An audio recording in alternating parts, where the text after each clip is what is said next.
ভারত পাকিস্তানের রণহুঙ্কার এবং আক্রমণ পাল্টা আক্রমণে যেন পরিস্থিতি আরো জটিল হচ্ছে। মঙ্গলবার মধ্যরাতে ভারত পাকিস্তানের ওপর অতর্কিত হামলা চালায়।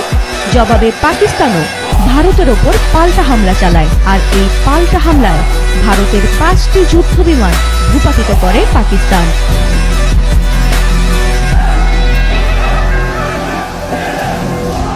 ভারতের যুদ্ধবিমান ভূপাতিত করার পরই নড়ে চড়ে বসেছে সারা বিশ্ব। সবাই ধারণা করছে সামরিক দিক থেকে পাকিস্তান কিভাবে এত দূর এগিয়ে গেছে।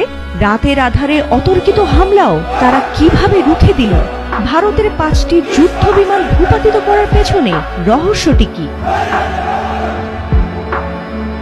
পাকিস্তান ভারতের যে 5টি যুদ্ধবিমান ধ্বংস করে দিয়েছে তার মধ্যে 3টি ছিল অত্যাধুনিক রাফায়েল জেট। আর এই হামলায় পাকিস্তান যে পাল্টা সামরিক প্রতিক্রিয়া জানিয়েছে তাতে